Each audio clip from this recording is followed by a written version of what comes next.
আসসালামু আলাইকুম লিসেনরা, কেমন আছেন? দেশ ও দেশান্তরের বাইরে থেকে যারা আমাদের নিয়মিত ভয়ের ঘটনা শুনছেন সবাইকে স্বাগতম আমাদের চ্যানেলে, ভূত পোকা ইউটিউব চ্যানেলে। আপনাদের আশেপাশে যদি কোনো ভয়ের ঘটনা ঘটে থাকে তাহলে অবশ্যই আমাদেরকে শেয়ার করবেন ভূতপোকা@gmail.com ইমেইলের মাধ্যমে। প্রিয় লিসেনার, আপনারা জানেন যে ইতিমধ্যে আমরা প্রায় 10টা সাবস্ক্রাইবারের উপলক্ষে একটি স্পেশাল এপিসোড তৈরি করতে চলেছি। এই স্পেশাল এপিসোডটি অনেক দীর্ঘ হবে, তো চলুন ঘটনাটি শোনা যাক। স্বাগতম লিসেনার আরও একটি নতুন ঘটনায়। ঘটনাটি ঘটে 25 থেকে 26 বছর বয়সী একজন মেয়ের সাথে 2017 সালে।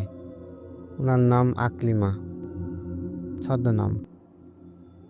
সঙ্গত কারণে যিনি ঘটনাটি পাঠিয়েছেন তার নাম উল্লেখ করা হচ্ছে না, এবং যার সাথে ঘটেছে তারও নাম উল্লেখ করা হচ্ছে না।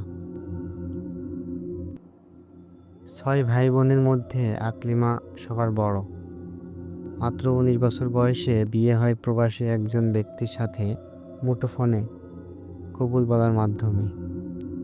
বিয়ের 6 মাস পর আকলিমার প্রবাসী স্বামী ছুটিতে দেশে আসেন এবং আনুষ্ঠানিকভাবে সামাজিক সকল রীতিনীতি মোতাবেক নিজ স্ত্রীকে ঘরে তোলেন। শ্বশুরবাড়িতে বেশ ভালোই সময় কাটছিল আকলিমার, কারণ আকলিমার শ্বশুরালয়ের লোকজন বেশ ভালো ও ইসলামিক মন মানসিকতার ছিল। বিশেষ করে আকলিমার শাশুড়ি আর ননদ ছিল অত্যন্ত মিশুক ও শান্ত প্রকৃতির মানুষ।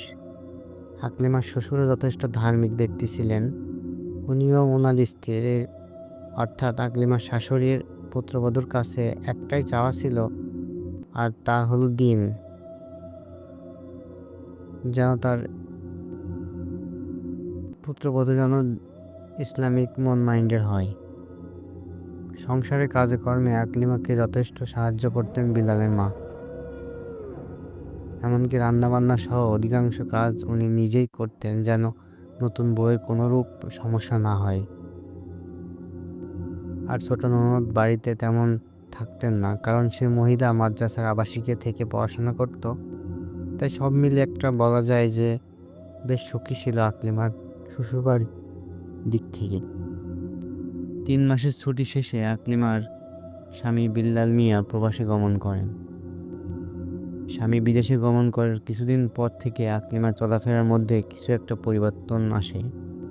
এই যেমন শাশুড়ির আদেশ উপদেশ অমান্য করা, বেপরোয়া হয়ে বেপর্দা চলাফেরা করা, নামাজ সহ ফরজ ইবাদত তরক করা, নিষিদ্ধ সময় মেনে না চলা, বান্ধবীদের সাথে যখন তখন বাসার বাইরে বের হওয়া, বাসায় ফিরতে দেরি করা ইত্যাদি। এসব বিষয়ে আকলিমার শাশুড়ি যখন তার মায়ের কাছে নালিশ করে, তখন তার মা বিষয়টি তেমন গুরুত্ব না দিয়ে উল্টো মেয়ের শাশুড়িকে ভুল বোঝেন। তাই বিল্লাল মিয়ার মা পুত্রবধূকে নিয়ে আর কারো কাছে কিছুই প্রকাশ না করে নিজের ছেলেকে বিষয়গুলো জানান। ছেলে তার মায়ের মুখে থেকে স্ত্রী সম্পর্কে সবকিছু জানতে পেরে মাকে বলল, মা, আপনি এখনো সেকলে রয়ে গেছেন। এখন বিংশ শতাব্দী, এই যুগে এসব কুসংস্কার নিয়ে কথা বলে না কেউ। আর এখন তো বয়স, একটু মনের মতো চলাফেরা করবে। আর রইল ধার্মিকতা বিষয়, সেটাও একটা সময় ঠিক হয়ে যাবে।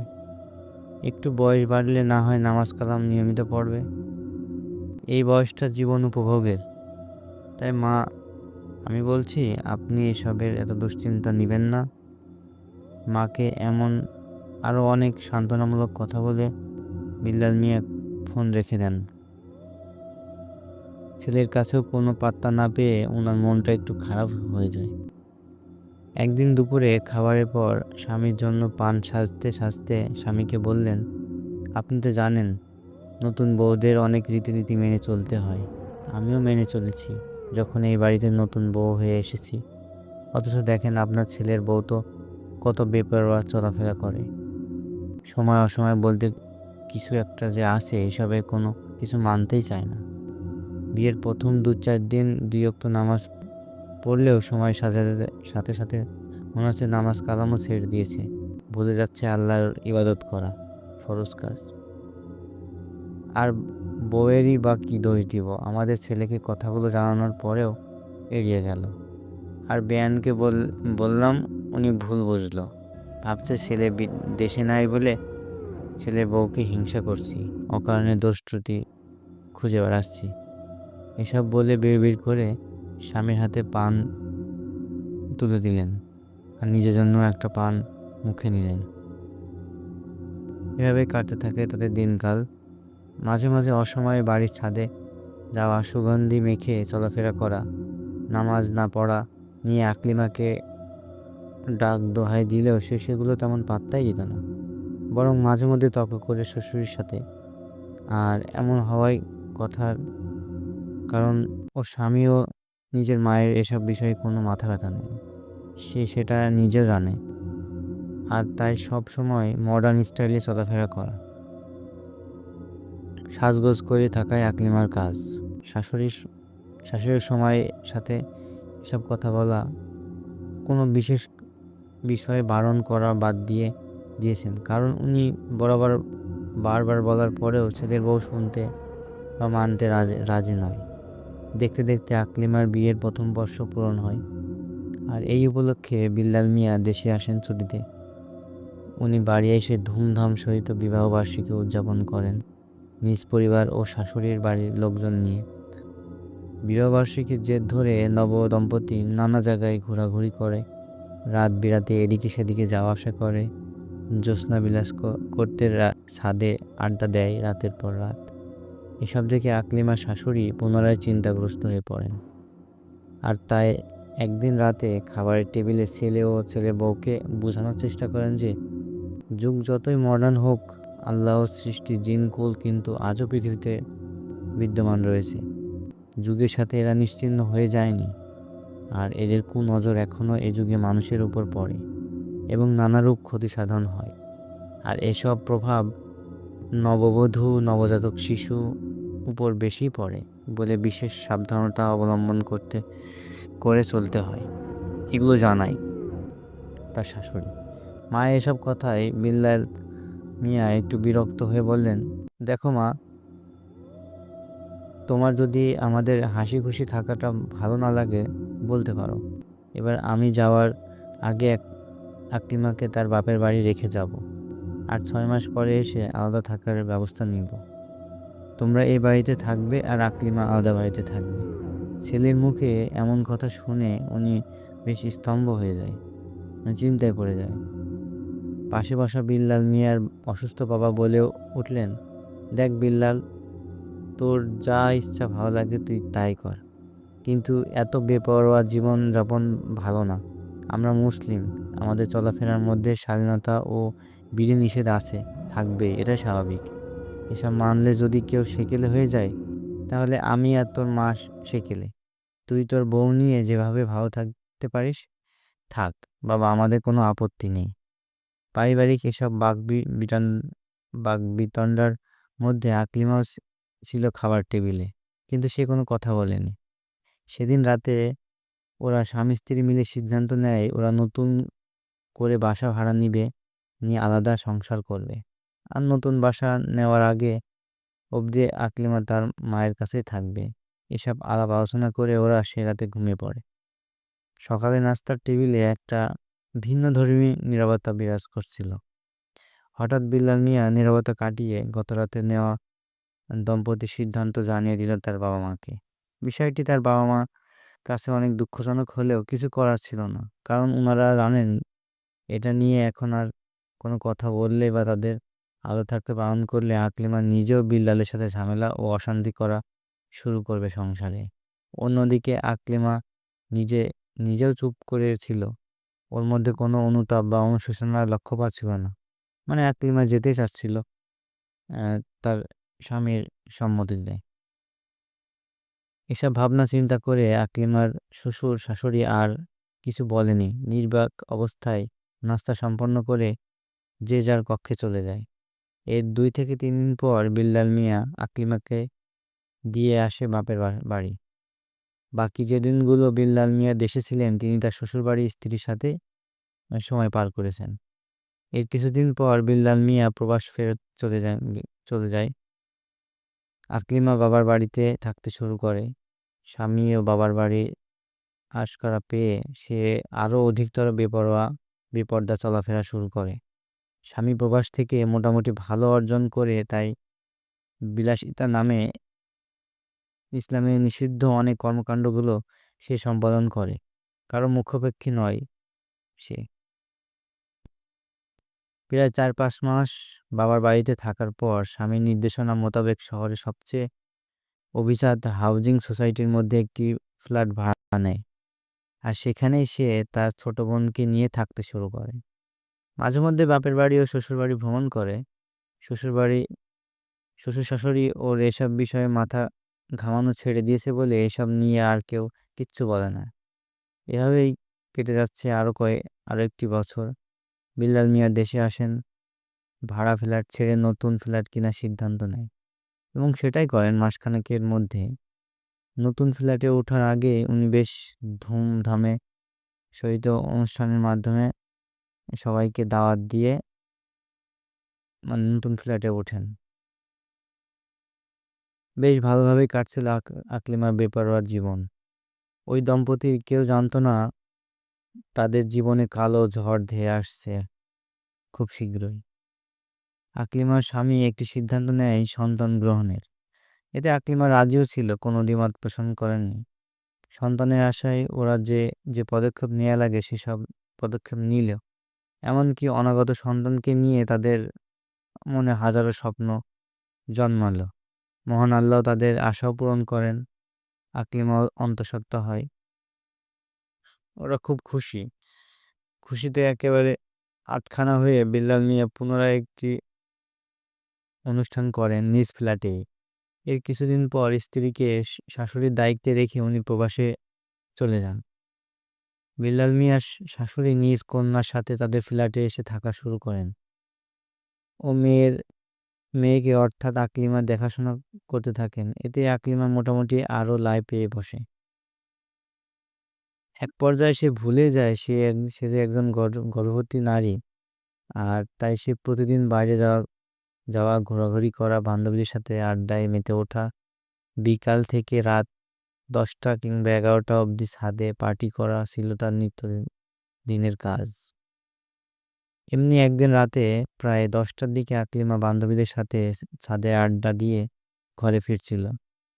সিঁড়িকক্ষের কাছে আসতেই না আসতেই ওর সমস্ত শরীরে একটি ঝাঁকুনি অনুভব হয়। ঠিক যেমনটা মানুষের অতি ঠান্ডায় ঝাঁকুনি লাগে। আর তাই সে ভাবল এটা হয়তো ঝিরঝির বাতাসে বসে থাকার কারণে হয়েছে। তাই বিষয়টি নিয়ে ওর কোনো ভ্রূক্ষেপ ছিল না। যথারীতি সে বাসায় এসে তার মাকে বলে, মা, খাওয়ার ইচ্ছা নেই, তুমি খেয়ে নাও, আমি ফ্রেশ হয়ে শুয়ে পড়ব। কথাটা শুনে ওর মা একটু রাগান্বিত কণ্ঠে বলে, এই সময়ে রাতে খাবার না খেয়ে ঘুমানো উচিত না, গর্ভে সন্তানের উপর প্রভাব পড়বে। আকলিমার মায়ের এসব কথায় কোনো কানে না দিয়ে সোজা সে নিজের বেডরুমে চলে গেল ঘুমাতে। সেই রাতে আনুমানিক রাত 2টার দিকে আকলিমা মারাত্মকভাবে অসুস্থ হয়ে পড়ে। বিষয়টা ওর মা বুঝতে পেরে প্রতিবেশীদের সাহায্যে মেয়েকে হাসপাতালে নিয়ে যাওয়ার ব্যবস্থা করেন। যাত্রাপথে কয়েকবার খিঁচুনি দেয় আকলিমার শরীর, আর শরীরে জ্বরে পুড়ে যাওয়ার উপক্রম হয়। হাসপাতালেও পৌঁছে প্রাথমিক চিকিৎসা দিয়ে তাকে ভর্তি করে দেওয়া হয়। সকালে ডাক্তার এসে বাকিটা পর্যবেক্ষণ করবেন এই পরিকল্পনায় সেই রাতে আকলিমার মা মেয়ের এমন অবস্থা দেখে খুব বেশি চিন্তায় পড়ে যান। মনে মনে অপেক্ষার প্রহর গুনছেন যে কখন সকাল হবে আর ডাক্তার আসবে। যাই হোক, সকালে আনুমানিক 10টার সময় ডাক্তার এসে উপস্থিত হয়ে আকলিমাকে চেক আপ করে বেশ কিছু পরীক্ষা নিরীক্ষা করার কথা বললেন। আকলিমার মা সেই প্রস্তুতি নিচ্ছেন। এমন অবস্থায় বিল্লাল মিয়ার মা এসে উপস্থিত। সকল রাগ ভুলে পুত্রবধূর জন্য সাধ্য অনুসারে যা যা করা লাগে করেন।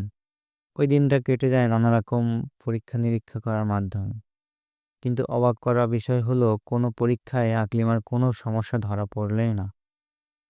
আর তাই ডাক্তার বাসায় ফিরে 7 দিনের বেড রেস্টে থাকতে বলেন।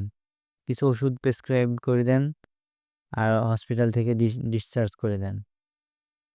সন্ধ্যা ৮টায় হাসপাতালে উপস্থিতে সকলে আকলিমাকে নিয়ে তার বাসায় ফিরে আসেন।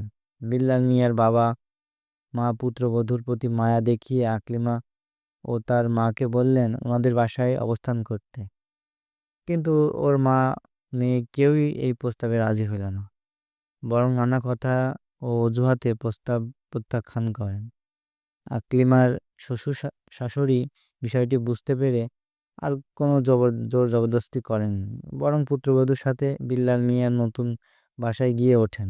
বেশ খানিকটা সময় ওনারা ওখানে রাত কাটিয়ে রাত 11টায় নিজেদের বাসায় ফিরে যান। এদিকে আকলিমার শরীর জ্বরের কারণে বেশ দুর্বল লাগছিল, সেও ঘুমিয়ে পড়ে। আকলিমার সাথে ওর মা বোন দুজনেই ঘুমিয়ে পড়েন ওই ঘরে। রাত আনুমানিক 3টা। আকলিমা ঘুম থেকে হাউমাউ করে কেঁদে ওঠে। চিৎকার শুনে পাশে থাকা ওর মা বোন দুজনেই জেগে উঠে তাকে জড়িয়ে ধরে। আকলিমার সমস্ত শরীর দিয়ে ঘাম ঝরতে থাকে আর কাঁপতে থাকে অনবরত। কেউ বুঝেই উঠতে পারছে না যে আসলে হচ্ছেটা কি। আর তাই আকলিমার মা বাবার মেয়েকে জিজ্ঞেস করে যে কি হয়েছে, কি হয়েছে? আকলিমা তার মায়ের কথায় সাড়া না দিয়ে কক্ষের এক কোণে তাকিয়ে ভয়ার্ত মানুষের মতো কাঁপছে। ঠিক তখন তার বোনকে আচমকা জাপটে ধরে সে বলতে লাগলো, এটা কি? তাকে তোমরা তাড়াচ্ছ না কেন? কথাটা শুনে আকলিমা তার মা মেয়ের মাথায় হাত দিয়ে বলতে লাগলেন, কি মা, কি দেখছো তুমি? এখানে তো কেউ নেই। আকলিমার শরীর তখনও কাঁপছে। ছোট বোনটা তাকে জড়িয়ে ধরছে আর তার মা পুরো বাসায় লাইট জ্বালিয়ে দিয়ে মেয়েকে শান্ত করার চেষ্টা করছে। কিন্তু সে ঘুরে ফিরে ঘরের মধ্যে কি যেন একটা অদ্ভুত কিছু একটা দেখতে পাচ্ছে আর আবল তাবল বকছে। এভাবে কিছুটা সময় পার হয়। আস্তে আস্তে আকলিমাও শান্ত হয়। বোনের কাঁধে মাথা রেখে বিছানার উপর বসে থাকে। পাশে তাদের বসে থাকে তার মা। সবার চোখে মুখে ভয়ের ছাপ। কি হচ্ছে এই ভাবনায় ওই রাত কেউ ভালোভাবে ঘুমায়নি। ঘুম তো দূরের কথা, স্থিরও থাকতে পারেনি। ওনাদের ভাষ্যমতে ওই রাতটা ছিল ওনাদের জীবনে কালো অধ্যায়ের সূচনা। যাই হোক, ওই রাতে শেষ অংশে এসে হাজির হয় আকলিমার বাবা, চাচা সহ তার বাবার বাড়ির আরো কয়েকজন পুরুষ লোক। সবারই মনে একটাই কৌতূহল, কি হচ্ছে? নানা আলোচনার মাঝে ব্যস্ত সবাই। এরই মধ্যে সকাল হয়ে গেছে। আকলিমার বড় চাচা ও বাবা মিলে সিদ্ধান্ত নিলেন মেয়েকে নিয়ে ওনারা পুনরায় কোনো এক অভিজ্ঞ ডাক্তারের কাছে যাবেন। যেই ভাবনা সেই কাজ। কিন্তু তখনও আকলিমার মানসিক অবস্থা স্বাভাবিক হয়নি। নানা রকম প্রচেষ্টার পর সকাল 11টার দিকে আকলিমা কিছুটা স্বাভাবিক হয়। তার মনের ভয় কেটে যায় কিছুটা। ওনারা আকলিমাকে নিয়ে শহরের সবচেয়ে নামি দামি ডাক্তারের কাছে যান। ডাক্তারকে গতরাতের ঘটনা সকল বিষয়াদি ওনারা বুঝিয়ে বলেন। তারপর ডাক্তার ওনার করণীয় যা তাই করলেন। কিছু ওষুধ লিখে দিলেন। এরপর আবার এমন হলে একজন মানসিক রোগের ডাক্তারের কাছে যাওয়ার পরামর্শ দিলেন। আকলিমার পরিবারের লোকজন, বিশেষ করে তার বাবা জানতে চাইল কেন এমনটা হয়েছে, কি সমস্যা। উত্তরে ডাক্তার বলেন যে নতুন নতুন মা হচ্ছে, তাই হয়তো এমন হচ্ছে। তেমন কিছু নয়, এগুলো ঠিক হয়ে যাবে। এমনকি কোনো অসুখও নয়। সময়ের সাথে সাথে সাথে সব কিছু ঠিক হয়ে যাবে। ডাক্তারের কথায় আকলিমার পরিবার একটু স্বস্তি ফিরে পেল ও ডাক্তারকে সালাম জানিয়ে চেম্বার থেকে ত্যাগ করলো। বাসায় ফিরে আসলেন সকলে। বাসায় ফিরে সবাই কম বেশি আকলিমার বিষয় নিয়ে আলাপ আলোচনা করছে নিজেদের মধ্যে। আকলিমা তার নিজের খাটে শুয়ে আছে। আকলিমার ছোট বোন দুধ গরম করে নিয়ে ওর কাছে গিয়ে বলল, আপু, দুধটা খেয়ে নে। বোনের ডাক শুনে আকলিমা শুয়ে থেকে উঠে হেলান দিয়ে খাটের পাশে বসে দুধের গ্লাসটা হাতে নিয়ে সে রুমের ওই দিকে দিয়ে তাকিয়ে রয়েছে। সেখানে সে গতরাতে কিছু একটা দেখছিল। বিষয়টা তার মা লক্ষ্য করেছে। মেয়ের দিকে এগিয়ে গিয়ে মাথায় হাত বোলাতে জিজ্ঞেস করলেন, "কিরে মা, কি দেখছিস ওইদিকে? এভাবে তাকিয়ে আছিস কেন?" আকলিমা তার মায়ের কথায় কোনো জবাব না দিয়ে একটু জড়সড় হয়ে বসল। মেয়েকে এমনটা করতে দেখে তার মা পাশে বসে তাকে জড়িয়ে ধরে বললেন, "কি হয়েছে? কিছু বলছিস না কেন?" তখন সে হাত দিয়ে ঘরের ওই কোণে ইশারা করে বলতে লাগলো, ওখানে কেউ একজন দাঁড়িয়ে আছে মা। তোমরা তাড়াচ্ছ না কেন ওকে?"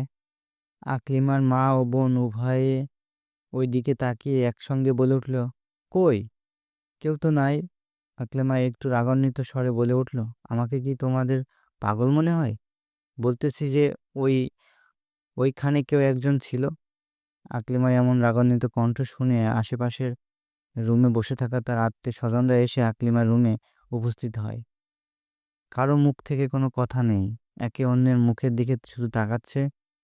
নীরবতার রেশ ভেঙে আকলিমার মা বলে উঠল, "আচ্ছা ঠিক আছে, বুঝলাম কেউ আছে ওখানে। কিন্তু এটা তো বল কে আছে ওখানে?" জবাবে সে বলল, "জানি না।" এই বলে সে বিছানায় শুয়ে পড়ল। কারোর সাথে কোনো কথা বলল না। বাকিরা ড্রয়িং রুমে এসে ভাবতে লাগলো মেয়েটা আসলে কি হয়েছে। এমন অবস্থায় পরিবারের সদস্যরা সিদ্ধান্ত নিল আকলিমাকে শীঘ্রই মনোরোগ বিশেষজ্ঞ ডাক্তারের কাছে নিয়ে যাবে। সেদিন আকলিমা সারা বেলা শুয়ে কাটিয়ে দিল। তাকে খাবার খাওয়ানোর কথা বললেও সে খেতে চাইল না, বরং মেজাজ দেখাতে লাগলো। তার এমন অদ্ভুত আচরণে সবাই একটু বিস্মিত হলো। কিছু করার ছিল না। ওই দিন সন্ধ্যাবেলা তার বাবা ও চাচা মিলে সেই মনোরোগ বিশেষজ্ঞ ডাক্তারের সাথে যোগাযোগ করেন, যার কথা ওনাদেরকে পূর্বে ডাক্তার বলেছেন। অ্যাপয়েন্টমেন্ট ফিক্স করা হয় পরের দিন সকাল 11টা। ওনারা বাসায় ফেরার সময় মেয়ের জন্য নানা রকম ফল মিষ্টি নিয়ে আসেন। এসে দেখেন আকলিমা ঘুমাচ্ছে। আর বাসায় তখন আকলিমার বান্ধবীরা এসেছিল। তারা এমন অবস্থা শুনে সবার মনে একটাই প্রশ্ন, আকলিমার হঠাৎ কি হলো? 2 দিন আগেও মেয়েটা সুস্থ প্রাণবন্ত ছিল। আকলিমার বান্ধবীরা তার বাবা চাচাকে দেখে সালাম জানিয়ে কুশল বিনিময় করতেছিল। ঠিক তখনই আকলিমা চিৎকার দিয়ে ঘুম থেকে উঠে কাঁদতে শুরু করে। আকলিমার এমন আকস্মিক চিৎকার শুনে সবাই অবাক। যা যারা অন্য রুমে ছিল ওরাও আকলিমার রুমে ছুটে আসে। আকলিমার বাবা মেয়েকে মায়ের সহিত জড়িয়ে ধরে জিজ্ঞেস করে, "কি গো মা, কি হয়েছে তোমার?" জবাবে আকলিমা কোনো কথা না বলে ওর বাবাকে আরো শক্ত করে জড়িয়ে ধরে অঝরে কাঁদতে লাগলো। ওর বাবা পুনরায় জানতে চাইল যে কেন করছে এমন সে।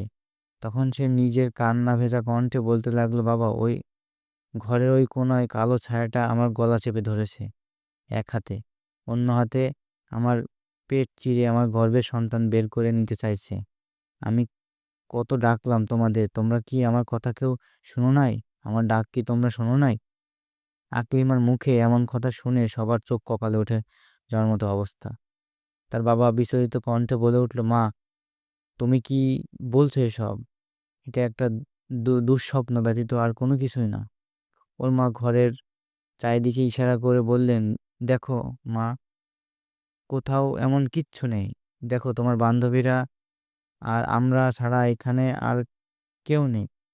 বাবা মার কথায় মনে সাহস পেয়ে আকলিমা বড় বড় চোখ করে চারিদিকে চোখ ঝুলিয়ে এরপর বলল, "এখন নেই তো কি হয়েছে, সে আবার আসবে।" এরপর উপস্থিত সবাই নানা রকম সান্ত্বনা দিয়ে পরিবারের সবাই ওই রুম থেকে বেরিয়ে আসে। শুধুমাত্র ওর বান্ধবীরা ওখানে বসে রইল ওর পাশে। রাত 10টার মধ্যে আকলিমার বান্ধবীরা একে একে চলে গেল সবাই বাসায়। বাসায় ওর চাচা ও পরিবারের লোকজন ছাড়া অন্য কেউ নেই। এর মধ্যে কয়েকবার ফোন করে খোঁজ খবর নিল আকলিমার শ্বশুর শাশুড়ি, কিন্তু ওনারা বিল্লালকে এসব কিছু জানাতে পারেনি, কারণ আকলিমার বাবা মার অনুরোধ করেছে যে এগুলো না জানাতে। যাই হোক, রাত 12টার সময় খাবার দাওয়ার পর সবাই যার যার রুমে ঘুমাতে গেল। আকলিমার সাথে ঘুমাতে গেল ওর মা, বোন আর তার চাচা ও বাবা পাশের রুমেই শুয়ে আছে। সবাই মনে মনে অপেক্ষার প্রহর গুনছে কখন সকাল হবে। ওনারা আদরে কন্যাকে নিয়ে ডাক্তারের কাছে যাবেন। হয়তো এসব ভাবতে ভাবতে সবাই ঘুমিয়ে পড়েছে। রাত আনুমানিক ৩টার দিকে আকলিমা বিছানায় ঘুমানো অবস্থায় অদ্ভুত কণ্ঠে আওয়াজ করতে লাগলো আর হাত পা ছুটছে এদিক সেদিক, কিন্তু চোখ বন্ধ। ব্যাপারটা পাশে থাকা ওর মা বোন বুঝতে পেরে লাফিয়ে উঠে রুমের লাইট জ্বালিয়ে দেখে আকলিমার সারা শরীর ঘামে ভেজা। ওরা ঝাঁকুনি দিয়ে আকলিমাকে সজাগ করে জানতে চাইলো কি সমস্যা হচ্ছে ওর। আকলিমা কথা বলতে পারছে না, ইশারায় বোঝালো গলা শুকিয়ে গেছে। এমনটা দেখে ওর বোন দৌড়ে গিয়ে এক গ্লাস পানি নিয়ে আনলেন। সেই পানি পান করে আর পান করছে আর কাঁপতেছিল। এক নিমেষে পুরো গ্লাসের পানি পান করে সে খাটের মধ্যে হেলান দিয়ে কাঁচুমাচু হয়ে বসে রইল। ওর মা বারবার জিজ্ঞেস করার পর সে বলতে লাগলো, আমি স্বপ্নে দেখলাম কিম্ভূত কিঙ্কর একটা বিশাল দেহী ব্যক্তি, যার চেহারা অস্পষ্ট, আমার গলায় চেপে ধরে আমার উপর চড়ে বসে আছে। আমি চিৎকার করতে চাইলাম, কিন্তু সে আমার মুখ চেপে ধরে রেখেছে, আর তাই আমি ধস্তাধস্তি শুরু করি। এইটুকু বলে আকলিমা চুপ হয়ে বসে গেল। ওর মাথায় হাত বুলিয়ে দিতে বলল, থাক মা, এসব শুধুমাত্র দুঃস্বপ্ন, এগুলো নিয়ে ভাবিস না এত, আয় আমার পাশে শুয়ে পড়। এ কথা বলে মেয়েকে নিজের পাশে বালিশে শুইয়ে দিয়ে ছোট মেয়েকে লাইট নিভিয়ে দেওয়া শুয়ে পড়তে বলে।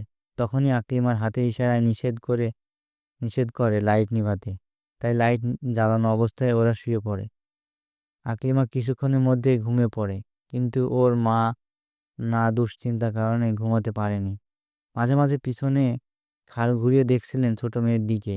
এভাবেই ওই রাত কাটে ওনার। সকালে নাস্তার টেবিলে বিষয়টা আকলিমার বাবা ও চাচাকে জানালে ওনারা চিন্তামগ্ন হয়ে পড়ে। কোনো মতে হালকা নাস্তা করে সবাই প্রস্তুতি নিতে থাকে আকলিমাকে মনোরোগ বিশেষজ্ঞ কাছে নিয়ে যাওয়ার জন্য। সকাল 10টায় ওরা সবাই বাসা থেকে বেরিয়ে পড়ে। ডাক্তারের চেম্বারে পৌঁছাতে 40 মিনিট সময় লেগে যায়। ওখানে গিয়ে আরও 15 থেকে 20 মিনিট অপেক্ষার পর ওনাদের সাথে সাক্ষাৎ হয় ডাক্তারের সাথে। ডাক্তার সকল কিছু মনোযোগ দিয়ে শোনার পর আকলিমার মাকে বলেন তাকে নিয়ে পিছনে চেকআপ কক্ষে নিয়ে যেতে, আর বাকিরা যেন ওখানেই অপেক্ষারত থাকেন। ডাক্তার খানিকটা সময় পরীক্ষা নিরীক্ষা করে ওই কক্ষ থেকে বেরিয়ে আসেন। পিছন পিছন আকলিমা ও তার মাও আসেন। সবাই আগ্রহ নিয়ে অপেক্ষা ডাক্তার কি বলে সেটা শুনতে। ডাক্তার নিজ চেয়ারে অধিষ্ঠ হয়ে প্রেসক্রিপশন লিখতে লিখতে বললেন, উনার এমনি কোনো সমস্যা আমার কাছে ধরা পড়েনি। প্রথমবার মা হতে চলেছে, তাই এইসব সমস্যা দেখা দিতেছে। আমি যে ওষুধ দিচ্ছি সেগুলো খাবেন নিয়মিত, আর 15 দিন পর আমাকে জানাবেন ফলাফল। আশা করি এমনটা আর হবে না। এসব বলে উনি প্রেসক্রিপশনটা আকলিমার বাবার হাতে দিয়ে দিলেন। সবাই সেখান থেকে মোটামুটি নিশ্চিন্ত মনে বের হলেন, এই ভাবনায় যে আকলিমার উম বড় কোনো সমস্যা হয়নি। ওইদিন আকলিমাকে মানবিক দিক থেকে একটু প্রফুল্ল রাখতে ওর বাবা চাচা মিলে সিদ্ধান্ত নিলেও যে ওনারা সবাই আজ রেস্টুরেন্টের খাবার খাবেন। পাশে বোটানিক্যাল গার্ডেন একটু সময় কাটাবেন, এতে আকলিমা একটু স্বস্তি বোধ করবে। যেহেতু সে রেস্টুরেন্টে খাওয়া ও ঘোরাঘুরি করা অনেক পছন্দ করে। যেই ভাবনা সেই কাজ। ডাক্তার চেম্বার থেকে 15 থেকে 20 মিনিটের দূরত্বে একটা ভালো রেস্টুরেন্টে গিয়ে ওনারা দুপুরে খাওয়া দাওয়া করেন। তারপর সেখান থেকে ওনারা একটা পার্ক, বোটানিক্যাল গার্ডেনের গিয়ে আড্ডা ও মজা করা নিয়ে ব্যস্ত হয়ে পড়েন। আকলিমার বাবা মা লক্ষ্য করলেন যে আকলিমা একটু অস্বস্তি বোধ করছে। ধীরে ধীরে সেও স্বাভাবিক হচ্ছে, মুচকি হাসি দিচ্ছে, উপভোগ করছে বিকালের শান্ত প্রকৃতিকে, যা বিগত দিনগুলো ওর মধ্যে দেখা যাচ্ছিল না। এভাবে ওনারা কাটিয়ে দিল পুরো বিকাল ও সন্ধ্যার প্রথমাংশ। রাত আনুমানিক 8টা সবাই বাসায় ফিরে আসে। সবাই স্বাভাবিক, কোনো সমস্যার রেশ কারোর মধ্যে দেখা যাচ্ছিল না। সবাই যার যার মতো ফ্রেশ হয়ে এসে বসলো ড্রয়িং রুমে। নানান বিষয়ে কথাবার্তা চলছে। এর মধ্যে আকলিমা তার মা বাবাকে উদ্দেশ্য করে জিজ্ঞেস করলো, তোমরা বিল্লালকে আবার বলে দিয়েছো নাকি আমি অসুস্থ ছিলাম?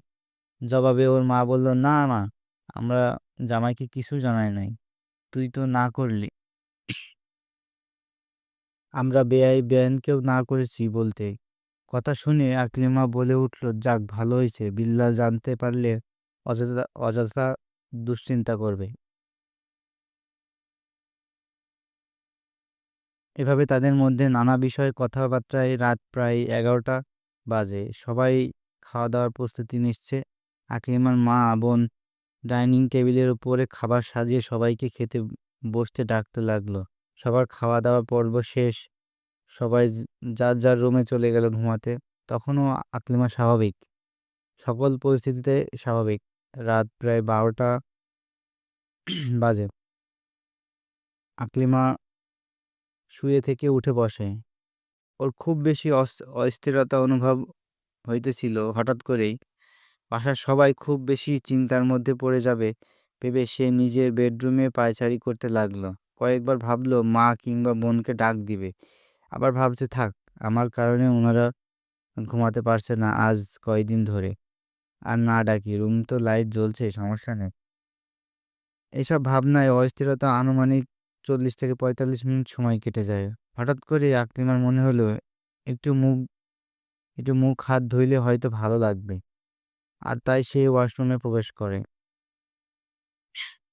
আকলিমার ভাষ্যমতে, "আমি ওয়াশরুমে লাইট জ্বালিয়ে ওয়াশরুমে প্রবেশ করেই বেসিনে কল ছেড়ে মুখে পানি ঝাপটা দিচ্ছিলাম। ভাবলাম একটু ফেস ওয়াশ দিয়ে মুখটা ওয়াশ করি।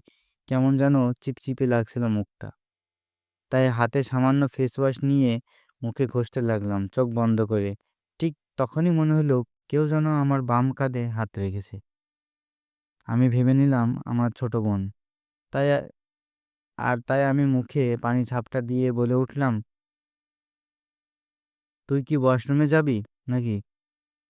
বলতে বলতে আমি চোখ খোলা মাত্রই বেসিনের উপরে গ্লাসে এক পলক সময়ের জন্য দেখতে পেলাম বীভৎস এক চেহারা, একটি অবয়ব।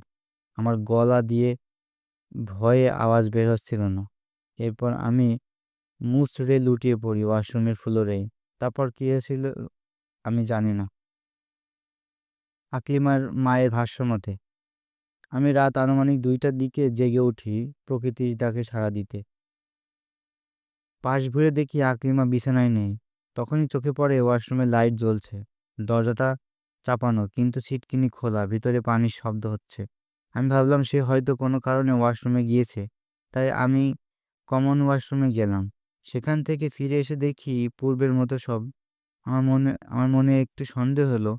আমি ওর নাম ধরে ডাকতে ডাকতে কোনো জবাব না পেয়ে দরজা ধাক্কা দিয়ে খুলে দেখি আকলিমা কাত হয়ে পড়ে আছে অজ্ঞান অবস্থায়।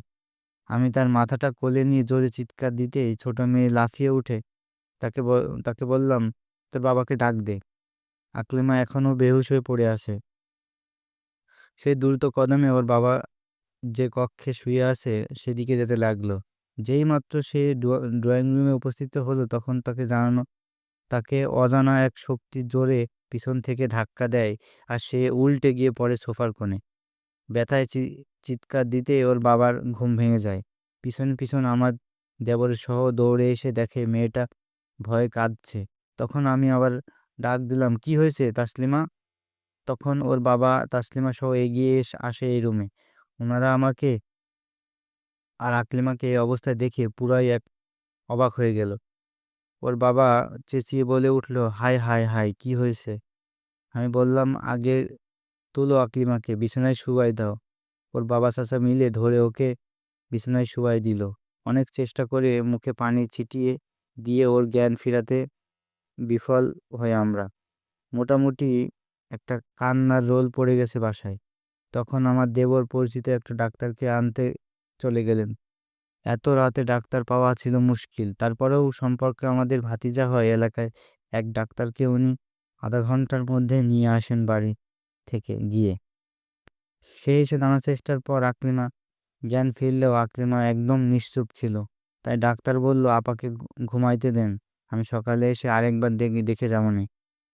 তারপর আমার দেবর পুনরায় তাকে তার বাসায় দিয়ে আসেন। এই বলে আকলিমার মা উনার কথা শেষ করেন। সেদিন বেলা প্রায় ১১টা। আ আকলিমা ঘুম থেকে ওঠে। ওর কাছে জানতে চাইল সবাই গত রাতের বিষয়ে। সে ফুঁপিয়ে, ফুঁপিয়ে কেঁদে উঠল আর বলল সেসব কথা যা পাঠকের উদ্দেশ্যে আমি পূর্বেই বলেছি।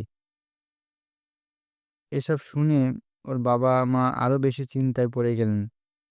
এমন সময় হঠাৎ বিল্লাল মিয়ার কল বেজে উঠল আকলিমার ফোনে। সে নিজেকে একটু স্বাভাবিক করে কল রিসিভ করল স্বামীর।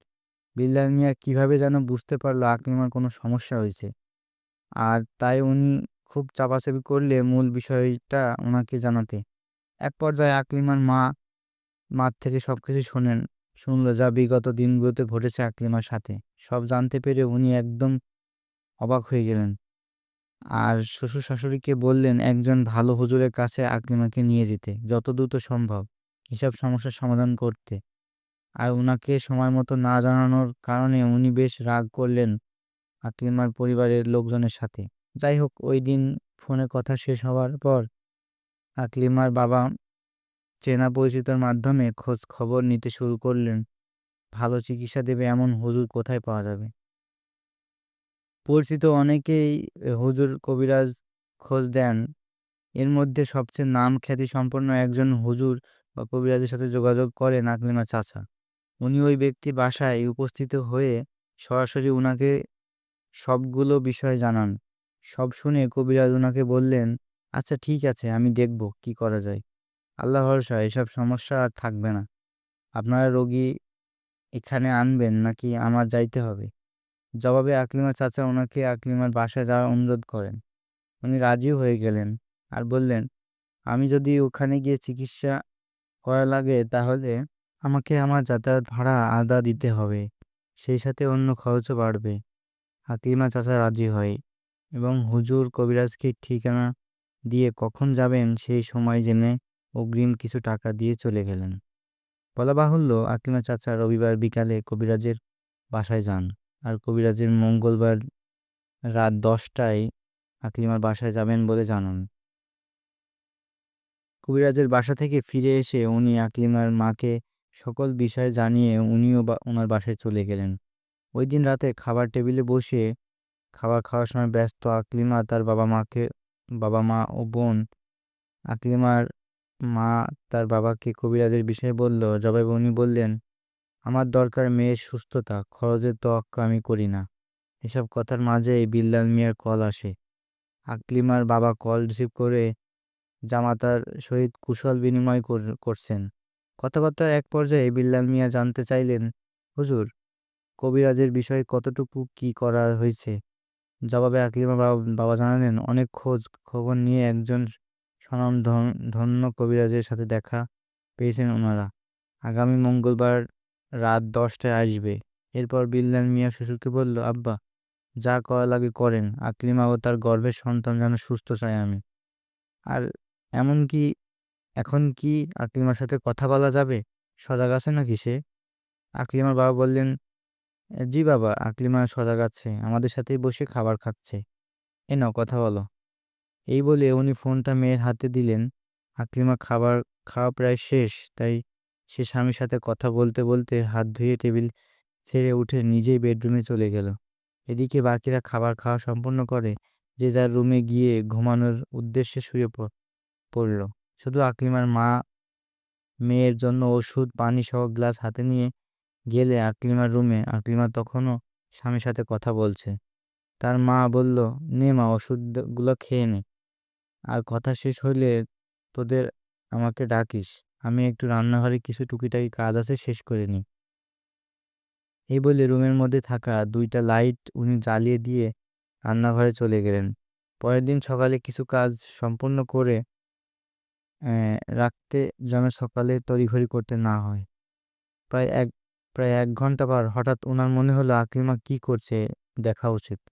কথা শেষ হলে ডাক দেওয়ার কথা, কিন্তু কোনো সাড়া শব্দ নেই কেন? একটু ভয়ই জেগে উঠল ওনার মনে। দ্রুত কদমে আকলিমার ঘরের দরজার কাছে এসে ডাক দিল মেয়ের নাম ধরে। জবাব না পেয়ে ভিতরে প্রবেশ করে দেখেন আকলিমা কাত হয়ে শুয়ে আছে, মোবাইলটা পাশে পড়ে আছে। উনার মন শান্ত হলো এই ধারণায় যে ক কথা বলতে বলতে আকলিমা ঘুমায়ে পড়েছে। তাই উনি আকলিমাকে না ডেকে শরীরের উপরে একটি পাতলা কাঁথা মেলে দিয়ে আবার রান্নাঘরে এসে আরও কিছু কাজ শেষ করে গিয়ে শুয়ে পড়লেন আকলিমার পাশে। ওই রাতে আকলিমার বোন ঘুমাচ্ছিল অন্য একটি বেডরুমে। আকলিমার মা শুয়েছেন ঠিক, কিন্তু নানা জল্পনা কল্পনা ধরুন ওনার ধরুন ওনার ঘুম আসছে না।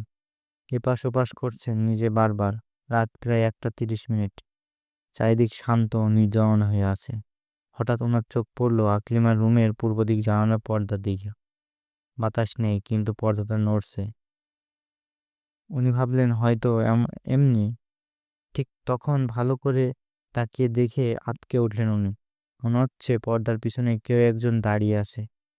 পর্দার নিচে তাকিয়ে কারোর পা বা সামঞ্জস্যপূর্ণ কিছু দেখা গেল না। ভয়ে ভয়ে উঠে গিয়ে পর্দা সরালেন, কেউ নেই। এমন সময় পিছন থেকে আকলিমা ডেকে বলল, মা, তুমি জানালার কাছে কি করছো? এমন অবস্থায় হঠাৎ মেয়ের কথায় উনি চমকে উঠলেন। পিছন ফিরে তাকাতে দেখলেন আকলিমা সজাগ হয়ে গেছে। জবাবে উনি বললেন, না কিছু না, পর্দাটা সরে গেছে তাই টেনে দিলাম। এই বলে পর্দা টেনে মেয়ের কাছে এসে মাথায় হাত রেখে পুনরায় বললেন, কি হয়েছে মা? হঠাৎ জেগে উঠলি কেন? কোনো সমস্যা হয়েছে? খারাপ লাগছে? জবাবে আকলিমা বলল, ঘুমের মধ্যে গলা শুকিয়ে গেছে আমার। আর আমি কথা বলতে বলতে কখন ঘুমিয়ে গেলাম নিজেও বলতে পারি না। জবাবে ওর মা বলল, সমস্যা নেই, আমি রান্নাঘরে কাজ শেষ করে এসে দেখলাম তুই ঘুমাচ্ছিস, তাই আর ডাকি নাই। তুই বস, আমি পানি এনে দিই। এই কথা বলে উনি ডাইনিং রুমে গেলেন পানি আনতে। পানি গ্লাস হাতে ফিরে এসে দেখলেন আকলিমা ওয়াশরুমে। পূর্বে আকলিমার ওয়াশরুমে ঘটনায় উনি একটু ভীতি ভীতি পরিবেশ ছিলেন। তাই ডেকে জিজ্ঞেস করলেন, আকলিমা ঠিক আছিস তো মা? ওয়াশরুম থেকে আকলিমা জবাব দিল, হুম। মেয়ের জবাব শুনে পানির গ্লাসটা খাটের উপর পাশের টেবিলে রেখে উনি ওয়াশরুমের দরজার দিকে তাকিয়ে শুয়ে রইলেন। কিন্তু উনি নিজে কখন ঘুমিয়ে গেলেন উনি নিজে জানেন না। সকালবেলা চোখ মেলেই হকচকিয়ে ওঠেন, কারণ পাশে আকলিমা নেই। তাকালেন ওয়াশরুমের দরজার দিকে। মনে মনে পড়ল গত রাতে যেমনটা দরজা দেখেছে ওরকম ভাবে দরজা চাপানো। মুহূর্তে মনে হাজারো দুশ্চিন্তা এসে বাসা বাঁধলেন ওনার মনে। বিছানা থেকে নেমে দৌড়ে গিয়ে দেখলেন ওয়াশরুমের দিকে দরজাটা এক ধাক্কায় খুলে ওনার চোখ কপালে। চিৎকার দিয়ে বাসার সবাইকে ডাকতে শুরু করেন, কারণ আকলিমার কপালে কোন বয়ে রক্ত গড়িয়ে পড়ছে। সে অজ্ঞান অবস্থায় পড়ে আছে, হাই কমোডের পাশে দেয়ালের চেপে। আকলিমার মায়ের চিৎকার, বাসার সদস্যরা সবাই এসে উপস্থিত। চোখের সামনে এমন অবস্থা দেখে সবাই হতভম্ব। তড়িঘড়ি করে সবাই তাকে তুলে এনে বিছানায় শুইয়ে দেয়। ওর বাবা তাড়াহুড়ো করে তার ভাইকে কল দিয়ে ডাক্তার নিয়ে বাসায় আসতে বলেন। বাসায় পড়ে গেলে বাসায় পড়ে গেল কান্নার রোল। আকলিমার বাবা একটু রাগান্বিত কণ্ঠে নিজের স্ত্রীকে বলে উঠলেন, মেয়েটার সাথে থাকো তাও এমন হয় কিভাবে? তুমি কি শুধু ঘুমাও নাকি? জবাবে আকলিমার মা কিছু না বলে কাঁদতে লাগলেন, আর মেয়ের কপালের শুকিয়ে যাওয়া রক্তের ছাপ পরিষ্কার করতে চেষ্টা করছেন। আর ছোট মেয়েটা তার বোনের জ্ঞান ফেরানোর চেষ্টা করছে, ডাকছে বারবার, কিন্তু আকলিমার কোনো সাড়া শব্দ নেই। এভাবে কেটে গেছে অনেকটা সময়। ইতিমধ্যে এসে পড়েছে ডাক্তার সহিত আকলিমা চাচা। ডাক্তার আকলিমার মাকে সরতে বললেন। আকলিমার শিয়রে বসে উনার চেক আপ উনি শুরু করলেন। এরপর বললেন, অনেকটা সময় পার হয়ে গেছে, সে অজ্ঞান। মাথায় আঘাত লেগেছে বলে দুশ্চিন্তার কিছু নেই, তবে গর্ভের সন্তান নিয়ে চিন্তার বিষয়। কথাটা শুনে সবার মাথায় আকাশ ভেঙে পড়ল। একে অন্যের মুখের দিকে তাকাচ্ছে। এমন অবস্থায় ডাক্তার বলল, আমি কপালে কাটা অংশে ব্যান্ডেজ করে দিয়ে যাব, ততক্ষণে আপনাদের কেউ একজন গিয়ে একটা ইঞ্জেকশনের নাম লিখে দেই, সেটা নিয়ে আসেন। এই বলে উনি একটা ছোট কাগজে ইঞ্জেকশনের নাম লিখে সেটা দিয়ে দিলেন আকলিমা চাচার হাতে। উনি চলে গেলেন সেটা আনতে। আর ডাক্তার আকলিমার কপালে ক্ষত স্থান পরিষ্কার করে চেক করে দেখলেন সেলাই লাগবে কিনা। কিন্তু এক্ষেত্রে সেলাইয়ের প্রয়োজন ছিল না, শুধুমাত্র ব্যান্ডেজ দিলেই হবে। ব্যান্ডেজ করতে করতে ডাক্তার আকলিমার বাবাকে বললেন, চাচা, আকলিমা একটু স্বাভাবিক হলে জ্ঞান ফেরার পর তাকে নিয়ে যাবেন ডায়াগনস্টিক সেন্টারে বা হাসপাতালে। আলট্রাসোনোগ্রাফি সহ আরও কিছু পরীক্ষা করাবেন, যে রিপোর্টগুলো আমাকে দেখাবেন। ডাক্তারের মুখে এমন কথা শুনে আকলিমার বাবা বললেন, বাবা আশঙ্কাজনক কোনো কিছু? ডাক্তার বললেন, এখন কিছু বলা যাচ্ছে না। এসব কথাবার্তার মধ্যে আকলিমা চাচা ফিরে আসেন ইঞ্জেকশন নিয়ে। ডাক্তার ইঞ্জেকশন পুশ করেন আর বলেন, ইনশাল্লাহ শীঘ্রই জ্ঞান ফিরবে। তারপর স্বাভাবিক হলে পরীক্ষাগুলো করিয়ে আনবেন। আমি লিখে দিয়েছি কি কি পরীক্ষা করাবেন। এখন আমি আসি। এই বলে ডাক্তার চলে যাবার উদ্দেশ্যে আকলিমার বেডরুম থেকে বের হলেন। আকলিমা চাচা ভিজিট দিতে চাইলে কিন্তু নিলেন না।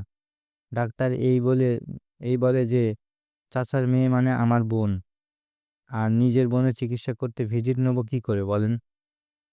অনেক জোর করে আকলিমার বাবা ও চাচা, কিন্তু উনি ভিজিট চার্জ নেননি। এরপর আকলিমা চাচা ওনাকে বাসার মেন গেট পর্যন্ত এগিয়ে দিয়ে আসেন। এরপর আকলিমা চাচা ও বাবা জানতে চাইলেন পুনরায় তার মায়ের কাছে কি ঘটেছে গত রাত্রে। আকলিমার মা নীরব অশ্রুজড়িত বললেন গত রাতে সব কথা।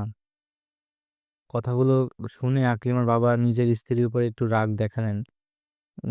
উনিও জানেন না যা ঘটেছে তাতে আকলিমার মায়ের কোনো দোষ নেই, কিন্তু মনে মনে উনি ভাবছেন এমনটা বারবার কেন হচ্ছে। এসব চলতে থাকলে উনি জামাতাকে কি মুখ দেখাবেন। ওই দিন সকালে সবাই অপেক্ষার প্রহর গুনছে কখন আকলিমা জেগে উঠবে। কারো মনে কোনো শান্তি নেই। সকাল 10টা থেকে 10:30 আকলিমা হালকা আড়মোড়া দেয়। বিষয়টা লক্ষ্য করে তার ছোট বোন, সে উচ্চ কণ্ঠে তার বাবা মাকে ডাকে, বলে যে আকলিমার জ্ঞান ফিরেছে। দ্রুত দৌড়ে আসে তার বাবা মা বেডরুমে। ওনারা আকলিমার মাথায় হাত বুলিয়ে দিতে থাকে। আস্তে আস্তে আকলিমার স্বাভাবিক হয়, পুরোপুরি জেগে ওঠে। মেয়ের মুখের দিকে তাকিয়ে বাবা মা উভয়ে চোখের জল ফেলতে লাগেন নীরব দৃষ্টিতে। এসব দেখে আকলিমা একটু অবাক হয়, যা তার চেহারায় স্পষ্ট বোঝা যাচ্ছিল। আর তাই সে জিজ্ঞেস করলো, কি হয়েছে, তোমরা আমার দিকে তাকিয়ে এভাবে কাঁদছো কেন? মায়ের মুখে এমন কথা শুনে এবার বাকিরাও অবাক। আকলিমার বাবা বললেন, কি বলিস মা তুই?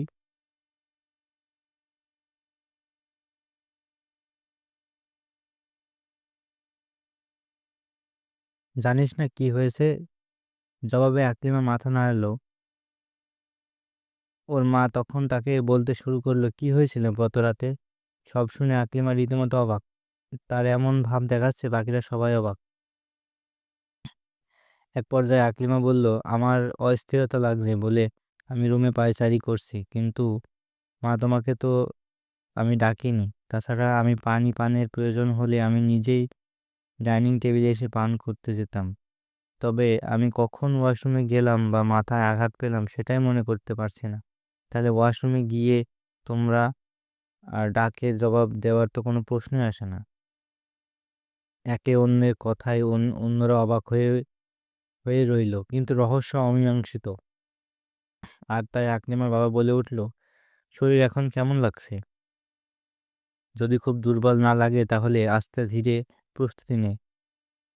তোর কিছু মেডিকেল টেস্ট করানোর দরকার আছে। আমরা সেখানে যাব। জবাবে আকলিমা বলল, আমার তেমন খারাপ লাগছে না, কিন্তু কেমন জানি একটা আলসে ভাব শরীরে। আচ্ছা ঠিক আছে, আমি আস্তে ধীরে প্রস্তুতি নেই। এই বলে সে বিছানা ছেড়ে উঠতে চাইলে তখন মৃদু একটা ব্যথা অনুভব করলো তলপেটের ডান পাশে। বিষয়টা কাউকে বুঝতে দিল না সে। ওর ছোট বোনের কাঁধে ভর করে ওয়াশরুমে গেল। সেখান থেকে বেরিয়ে এসে পোশাক পরিবর্তন করে আস্তে ধীরে পরীক্ষা নিরীক্ষা করার উদ্দেশ্যে বাসা থেকে বের হয়ে আকলিমা ওর বাবা আর মার সাথে। আকলিমা ছোট বোন আর কাজের মেয়েটা বাসা থেকে গেলে দুপুরে রান্নাবান্না কাজ সম্পন্ন করার জন্য। এদিকে আকলিমার বোন ও কাজের মেয়েটা মিলে রান্নাবান্নার প্রস্তুতি নিচ্ছে। সবাই সবার কাজে মনোযোগী। এর মধ্যে আকলিমার বোনের কোনো কেন যেন বারবার মনে হচ্ছে ড্রয়িং রুম থেকে আকলিমার বেডরুমে কে যেন ছোটাছুটি করছে। বিষয়টা সে প্রথমে পাত্তা না দিলেও পরবর্তীতে কয়েকবার এমন অনুভূত হওয়াতে সে রান্নাঘরে দরজা দিয়ে উঁকি মারল, কিন্তু কোনো কিছু উপস্থিতি সে বুঝতে পারল না। তখন আর কাজের মেয়েটা জিজ্ঞেস করলো, কি গো ছোট আপা, কি দেখেন ওইদিকে, কি হয়েছে? জবাবে আকলিমার বোন বলল, তুই কি কারো হাঁটার আওয়াজ পাইছস ওইদিকে? মনে হলো ঘরের মধ্যে কেউ হাঁটাহাঁটি করছে। কাজের মেয়ে পুনরায় জবাব দিল, কই না তো আপা, আপনার মনের ভুল হয়তো, বড় আপাকে নিয়ে বেশি চিন্তা করতেছেন, তো তাই সবাই তাই মনে এসব ভয় লাগছে আপনার। তাছাড়া বাইরে কত আওয়াজ হয়, ওইগুলো হয়তো আপনার বাসার মধ্যে মনে মনে করছেন। কাজের মেয়েটার কথা শুনে আকলিমার বোন ভাবলো হয়তো ওর কথাই ঠিক, আর তাই সে রান্নাবান্নার কাজে মনোযোগ দিয়ে কাজ করছে। কিছুক্ষণ পর তাসলিমার তাসলিমার আকলিমার ছোট বোন ফোন বেজে উঠলো। সে রিসিভ করে জানতে পারলো ওর বোন পরীক্ষা নিরীক্ষার কাজ শুরু হয়েছে, বেশ খানিকটা সময় লাগতে পারে। সেজন্য ওদের মাকে বলল, আমাদের আসতে দেরি হবে, রান্নাবান্না শেষ করে সময় মতো খাওয়া দাওয়া করে নিস দুজনে। জবাবে তাসলিমা বলল, আচ্ছা মা, ঠিক আছে, সাবধানে থাকিও তোমরা। মায়ের সাথে কথা শেষ করে তাসলিমা রান্নার জন্য পাতিল চুলায় বসিয়ে আগুন জ্বালালো। ঠিক তখন ঠিক তখন আকলিমার ঘরে একটা শব্দ হলো, এমনভাবে মনে হলো ভারী কিছু একটা উপর থেকে ফ্লোরে পড়েছে।